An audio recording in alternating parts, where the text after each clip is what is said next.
Ça m'évoque de quelqu'un sérieux, leader, quelqu'un qui est très important dans les vestiaires. Un vrai leadership, un vrai leader dans le groupe. Et voilà, c'est ce que ça m'évoque. Mais je crois qu'au bout de 3 apparitions, il a pris sa place et il est devenu quelqu'un de très utile sur le terrain et dans le vestiaire.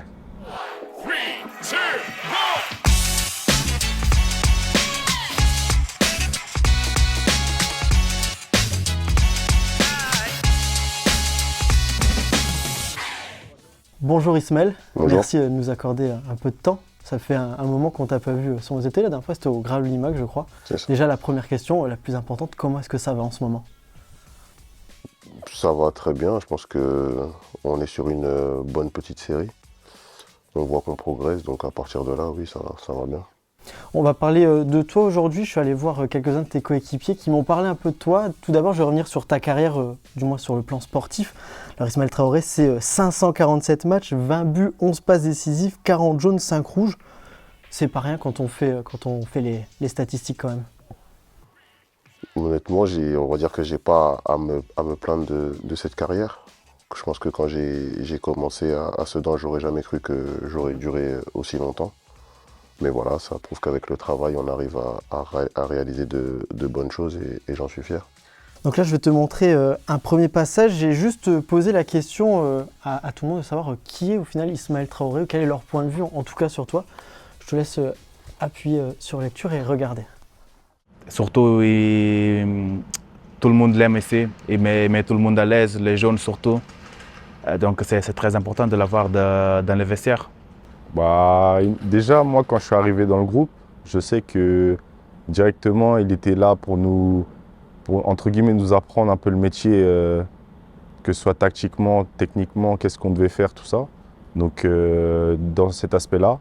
Après, sur le terrain, il montre l'exemple, par la parole, par la voix. Mais c'est quelqu'un qui rassemble les joueurs autour de lui. Et c'est vrai que de temps en temps, les contestataires aussi, ils s'approchent de lui, c'est vrai. Mais avec tous les leaders, c'est comme ça. On connaît ce sujet-là. Mais lui, il est un rassembleur de tout le monde. Est-ce que tu penses que ça te décrit bien là, comment est-ce que tu réagis un peu à ces différents messages? Oui, je pense que voilà, j'ai toujours été plus ou moins comme ça. Je sais que voilà, quand j'étais jeune et que je commençais avec les pros, j'aurais aimé qu'on m'accueille, qu'on me conseille, qu'on m'aide. Et à mon époque, c'était un peu différent. C'est-à-dire quand on arrive avec les pros, on ne nous calculait pas forcément. Mais c'était l'époque, c'était comme ça. Donc moi, je sais que c'est quelque chose qui m'avait marqué et j'avais toujours dit, si j'ai la chance d'être pro et d'avoir de l'expérience, je sais que quand les jeunes viendront, j'essaierai de les aider et de les mettre à l'aise parce que je suis convaincu que les choses, on arrive à les réaliser quand on a un groupe qui est soudé et que tout le monde est à l'aise. Et par rapport à l'expérience de Metz qu'on a pu voir l'année dernière, que quand ça a tourné, c'est quand les jeunes qui venaient de CFA sont venus avec nous, ils nous ont donné une bouffée d'oxygène, ils ont apporté une nouvelle dynamique, ils ont fait en sorte que ça aille mieux et je pense qu'on doit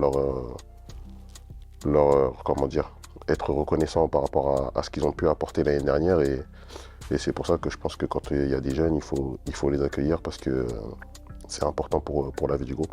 Tu as bien résumé la situation de l'USMS, c'est beaucoup de jeunes cette année, l'année dernière aussi avec la descente en Ligue 2. Tu es ce genre d'expérience aujourd'hui. Alors on se pose une question, ton contrat arrive à terme à la fin de la saison. On en avait parlé un petit peu dans le Graouli, savoir si tu pourrais continuer un petit peu ou pas. Est-ce que c'est un souhait pour toi de continuer ici à Metz ou est-ce que c'est potentiellement la dernière saison d'Ismaël Traoré à Metz? Non, je suis un grand passionné et je dois avouer que j'ai du mal à envisager d'arrêter. Donc oui, Donc déjà tu seras sur les terrains, ça c'est sûr. Bah ça, j'en sais rien, puisque c'est pas à moi de décider. Donc après, tout dépendra de ce que le club compte faire. Mais c'est sûr que oui, à l'heure actuelle, je me sens bien, j'ai encore envie de jouer, j'ai encore faim. Donc à partir du moment où, comme je le dis, j'ai cette envie, oui, j'espère que l'aventure pourra continuer. Oui. Nous, en tout cas, on espère que tu restes au FC Metz parce que ça nous donne quand même l'occasion, voilà, comme à la mi-temps de Rennes ou de Lorient, d'avoir droit à des zones mixtes assez particulières. Je te propose de regarder justement tes réactions, d'abord face à Rennes lors de la première journée, puis face à Lorient le week-end dernier. Je sais pas si ça allait trop vite, mais en tout cas, dans l'intensité, dans l'envie, on n'y était pas. Et à partir du moment où on joue contre des bonnes équipes, si on joue pas avec du cœur, si on met pas de la détermination, si on n'a pas envie d'aller au contact, eh ben on ne peut pas exister tout simplement. Avec Ismaël Traoré, on vous sent très agacé là. Normal. À partir du moment où on commence bien le match, on ne peut pas mieux commencer. Et après, je ne sais pas si c'est de la suffisance, je ne sais pas ce que c'est, mais on prend 2 buts coup sur coup. Et c'est pas normal. Est-ce qu'il ne faut pas aller plus vers l'avant? On vous sent dangereux par moment. Il n'y a même pas de question d'aller vers l'avant ou pas jouer vers l'avant. Au bout d'un moment, quand il y a des duels, il faut les jouer. Il ne faut pas reculer. Quand on voit qu'il y a un joueur qui sont là, ils sont en train de faire des passes aveugles, des ceci, des cela, à un moment donné, il faut leur rentrer dedans. Donc je m'en fous qu'on joue vers l'avant ou pas vers l'avant, j'ai juste envie qu'on joue nos duels. Je ne vais pas dire un côté strict, mais on sent quand même que voilà, quand on demande ton avis sur certains matchs où ça se passe peut-être un peu moins bien, tu mâches pas tes mots. Bah c'est à chaud.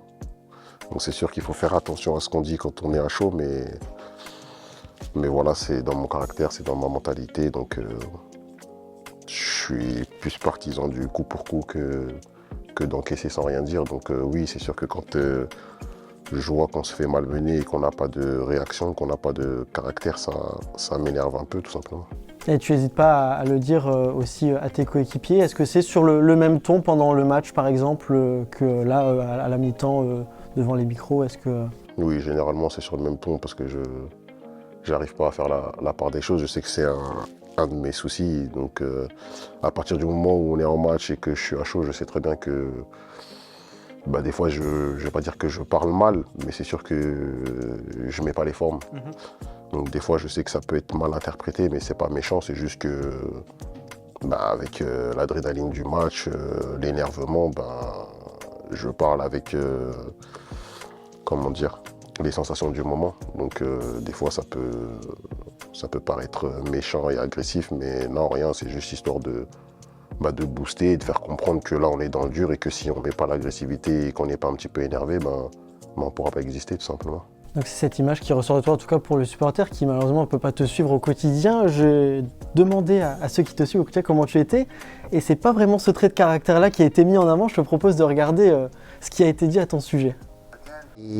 Comme je vois, il n'a pas des blagues spéciales, mais il est un chambreur et moi aussi j'aime ça.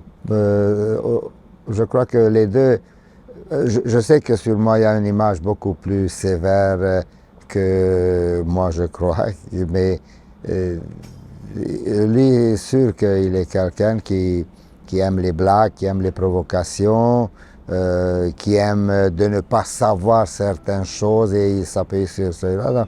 Et il est intéressant de ce point de vue et j'aime quand il fait des blagues comme ça. Ouais, si, quand même. Bah, par exemple, là, on a un jeu entre nous. Pour l'instant, les jeunes, on a un peu de mal. C'est les jeunes contre les vieux. Et c'est le premier à parler, parce que là, ils ont pris un peu d'avance. Et c'est le premier à parler, le premier à blaguer sur ça, tous les jours, quand il peut. Donc, du coup, là, en ce moment, c'est dur pour nous. Mais ouais, il a ce côté-là, quand même. Oui, il fait trop de bêtises, pas trop de bêtises. Il soulage tout le monde avec ses paroles. Il encourage tout le monde aussi. Donc ça c'est très important pour nous. On a une équipe effective très, très jeune. C'est important d'avoir quelqu'un avec autant d'expérience, mais qui savent aussi se relationner avec les personnes. Ismaël Traoré chambreur, alors ça a l'air d'affecter particulièrement le jeu, parce qu'il dit qu'il a à peu près le même caractère que toi, la même image. Alors là on sait la Slovénie assez stricte, du moins de ce que nous on voit de l'extérieur. Finalement tu es plutôt taquin avec tes coéquipiers. Oui, moi j'ai toujours été été chambreur, hein, donc ça tout le monde le sait. Mais c'est comme ça. Après, il y a l'image qu'on peut voir de l'extérieur où on pense que je suis quelqu'un d'assez fermé, qui sourit pas. On me le dit souvent, mais c'est parce que voilà, quand je connais pas, je suis assez réservé, je reste dans ma bulle. Mais c'est vrai que quand je suis à l'aise avec des personnes, dans le vestiaire, on ne peut pas vous dire ça, parce que je suis toujours en train de provoquer, de taquiner et de chercher mes coéquipiers, parce que c'est ce qui me permet de repousser mes exigences. Et à partir du moment où j'ai chambré quelqu'un, si je ne veux pas me faire chambrer, je suis obligé de me donner à fond. Donc c'est ce côté-là aussi qui m'aide à rester compétitif et à tout simplement à garder cette culture de la gagne. C'est quelque chose qui est marrant parce que nous en zone mixte de temps en temps on peut le voir quand on interviewe certains joueurs, on voit des fois des petits coups de physique quand tu passes derrière avec des grands sourires. Mais ça c'est Ismaël Traoré. Voilà, c'est ça, dans le vestiaire. CB là aussi, des fois il passe, je fais que de l'embêter et je suis comme ça en fait, j'aime bien provoquer, taquiner et c'est dans ma nature. C'est quoi ce jeu dont parle Arthur Atta? Je sais pas si on a le droit de le savoir, si c'est Bien sûr, indiscret ou pas. on peut en parler. Parce que moi, sur le moment, il m'en a pas parlé. Il m'a juste dit que vous aviez un jeu entre vous. Ouais, c'est ça. C'est pour ça que dès que j'ai vu Arthur, j'avais envie de rigoler parce que voilà, lui, je pense que le pauvre, il prend cher parce que je l'attaque assez souvent. Mais c'est un jeu que le coach fait. En gros, veille de match, on fait des oppositions et on a le droit qu'à une touche de balle. Et depuis l'année dernière, on le fait et on fait souvent l'équipe des jeunes contre les vieux. Donc l'année dernière, on a souffert pendant une bonne période. On avait réussi à inverser la tendance. Mais cette année, voilà, je pense que nous, les vieux, on a bien compris comment il fallait qu'on joue. Et cette année, il n'y a pas photo. On les a tués depuis le début de saison. Donc avec Arthur, c'est vrai que j'aime bien le taquiner pour tout simplement qu'ils aient aussi cet esprit de révolte et que ça donne des matchs intéressants. Parce que voilà, c'est comme je le dis, on a besoin d'avoir cette culture de la gagne, on a besoin d'avoir cette niaque, cette envie de gagner. Et c'est ce qui nous fera exister dans ce championnat. C'est ce qui fait que Metz est actuellement 9e de Ligue 1, selon toi? Déjà, ce qui fait qu'on est 9e de Ligue 1, c'est que, comme on a pu l'entendre dans les vidéos, on a un effectif qui est jeune. Et quand on voit les premiers matchs qu'on a pu faire en début de saison, on avait montré qu'on avait des lacunes. Mais c'est des jeunes qui ont une chance énorme parce qu'à cet âge-là, ils sont déjà en Ligue 1, ils ont tous des qualités, mais maintenant, comme on sait, le niveau professionnel, il est dur. Et il faut être régulier. Et je pense qu'ils l'ont compris, ils ont écouté les conseils qu'on a pu leur donner, ils ont progressé. Et aujourd'hui, on voit que quand ils jouent à leur niveau, même s'ils sont jeunes, ça nous permet d'avoir de la consistance dans nos matchs. Donc voilà, c'est continuer à progresser avec ces jeunes-là qui continuent à progresser et surtout à trouver ce niveau de régularité qui fait qu'ils arriveront à exploser dans les années à venir. Ce jeu existe depuis l'année dernière, du coup, si j'ai bien compris. On va revenir un petit peu sur l'année dernière parce qu'il y a quelque chose, je ne sais pas si toi tu l'as oublié, mais en tout cas, on s'en souvient encore. Je te propose de regarder cet extrait-là.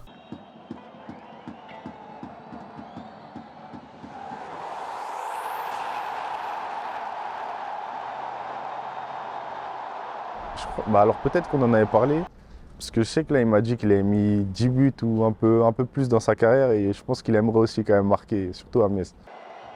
Non, on n'a pas. Moi, j'ai même pas remarqué ça. Non, on n'a pas parlé de ça. Non. Alors, je me suis permis de leur demander si cette action avait fait parler dans le vestiaire, parce qu'à ce moment-là, c'est ce qui te manquait à Metz. Tu avais tout fait, ça fait pas longtemps que tu es là, mais tu es passé partout, la passe décisive, les titularisations, le banc. Il manquait que ce but. Est-ce que, déjà entre nous, ce but, il y est? Oui, on sait tous qu'il y est. Maintenant, on a voulu me le retirer, je ne sais pas pourquoi. Ils ont voulu inventer un hors-jeu où ils ne voulaient pas qu'on monte, je ne sais pas, mais en tout cas, il y avait but. Et vous n'en avez pas plus parlé que ça? Tu t'es pas fait chambrer, toi, pour ce but? Non. Ça, par rapport à ça, après, on était vraiment dans la course pour la montée. Donc après, je pense qu'on avait gagné ce match quand même. Mais non, à partir du moment où l'arbitre avait sifflé, on était passé à autre chose. Parce que j'en ai parlé avec Fally et je lui avais dit, vous êtes tous les deux défenseurs centraux, à ce moment-là vous étiez la paire de défenseurs centraux. Je lui ai dit, toi tu as marqué contre Grenoble, c'était au match aller, et là Traoré, il a pas marqué, il manque pas grand-chose, il dit même pas tu l'as titillé là-dessus, il m'a dit non, non je l'ai pas titillé. Non, sur ça, non, honnêtement. Mais tu t'es rattrapé depuis. Parce que voilà, il y a eu ce réussi. week-end, je vais te laisser revoir ce but et puis peut-être m'en parler, savoir tes sensations à froid maintenant déjà.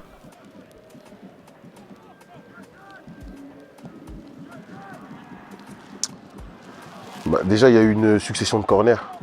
Et le corner juste avant, c'est pour ça que là, quand je marque, je parle avec Mathieu. Il y avait un ballon qui avait été touché et je pensais que c'était Mathieu qui l'avait touché.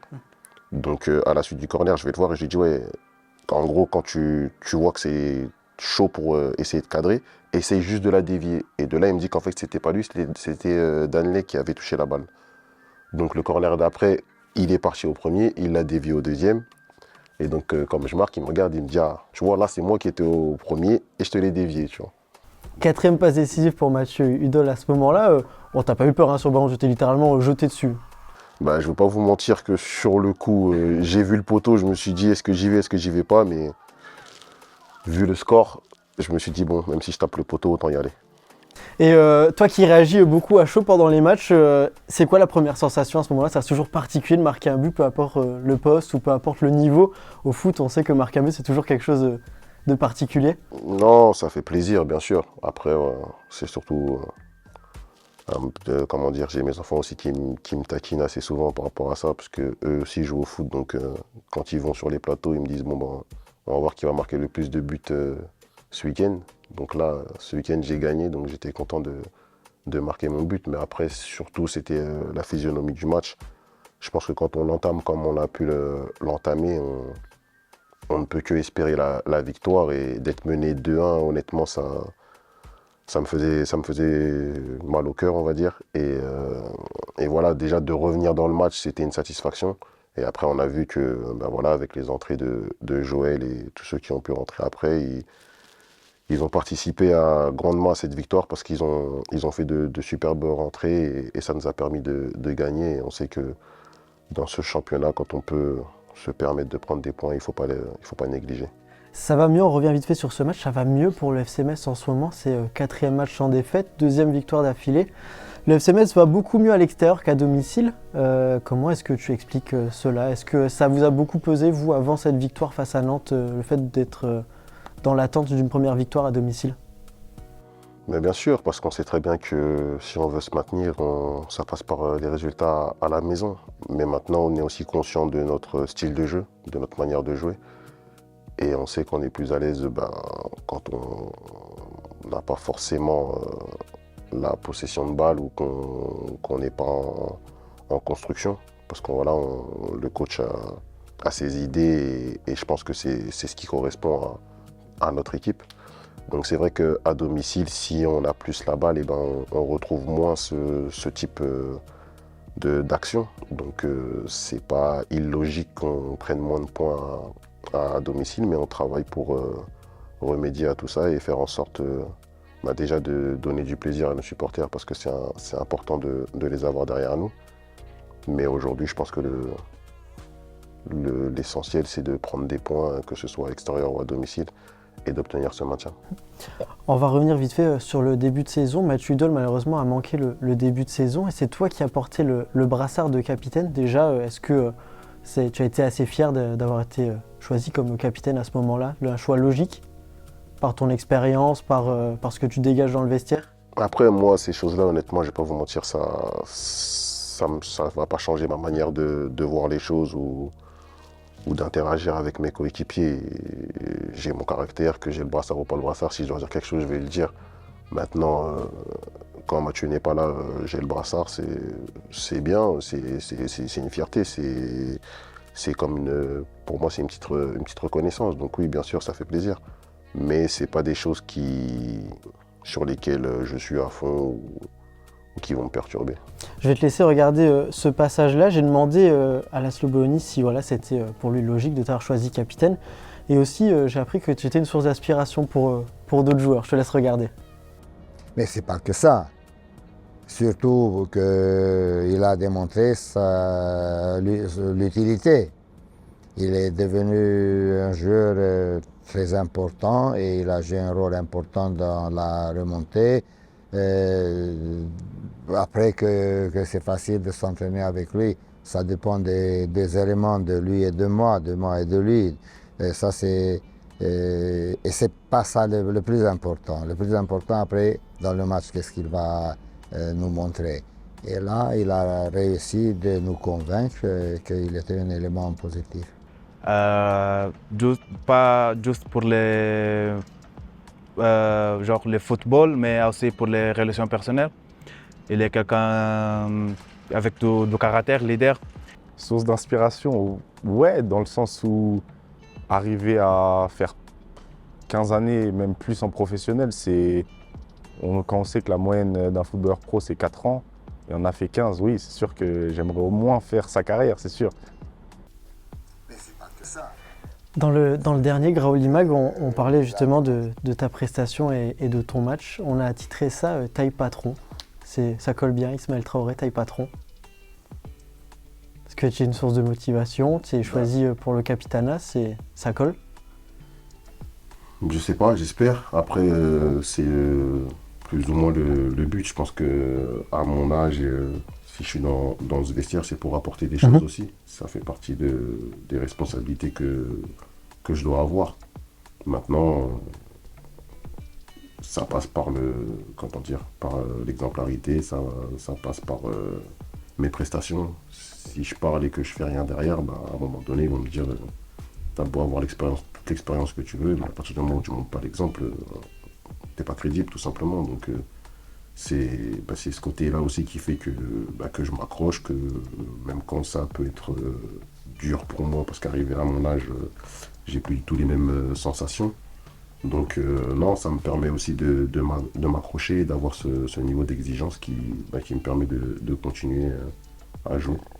On arrive au bout de cet entretien. Il y a une dernière chose, j'aurais demandé s'ils avaient un dernier mot à t'adresser. Je te laisse encore une fois écouter. Déjà, merci d'être comme il est, leader, parce que je pense qu'on a besoin de ces mecs-là dans le groupe et de continuer à faire ce qu'il fait, parce qu'il le fait très bien et même à son âge, il aime bien dire qu'il a 37, 38 ans, mais même à son âge, il est toujours au niveau et ça faut le dire. J'aimerais le dire que ici, nous, on l'aime bien, on l'apprécie bien et on espère qu'il puisse encore jouer au moins 5 ans. Au moins 5 ans. Allez, super. Bon, alors, Fally Kandé met la barre haute, encore 5 ans dans ta carrière. Ça me paraît énorme, mais voilà, moi aussi j'ai envie de continuer parce que voilà, je prends du plaisir dans mon travail tout simplement et que voilà, je sais que j'ai galéré pour arriver en pro tout simplement et j'ai pas envie de partir comme ça. J'ai vraiment envie de profiter au maximum et je me donnerai les moyens en tout cas d'y arriver. Pour terminer à froid, dans ce cas-là, on sait que tu dis les choses aux gens, mais si tu avais quelque chose à dire à ce groupe-là, parce que tu en as connu quand même beaucoup dans ta carrière des groupes, si tu avais quelque chose à dire à ce groupe de joueurs là, de cette saison, qu'est-ce que ce serait? De continuer à travailler, parce que voilà, c'est à n'importe quel niveau, on est obligé de toujours se remettre en question, de toujours avoir cette envie de progresser. Après, c'est des jeunes, je pense qu'il faut qu'ils se rendent compte de la chance qu'ils ont d'être en Ligue 1 à cet âge-là, dans un club comme le FC Metz. Moi, je sais qu'à leur âge, j'aurais rêvé d'être au FC Metz en Ligue 1. Donc voilà, profiter de ça, de ne pas se dire qu'on est jeune et qu'on a le temps de continuer à apprendre tout ce qu'il y a à apprendre et tout simplement de prendre du plaisir parce que même si ça reste notre travail, on doit prendre un maximum de plaisir, avoir cette envie de se battre ensemble et de réaliser de belles choses ensemble parce que ça sera bénéfique pour le FC Metz et pour nous tout simplement. Merci Ismaël de nous avoir accordé du temps. Bon courage déjà pour cette fin d'année dans un premier temps et puis pour la fin de saison et qu'on l'espère le maintien, si ce n'est plus avec le FC Metz. Merci, c'est gentil.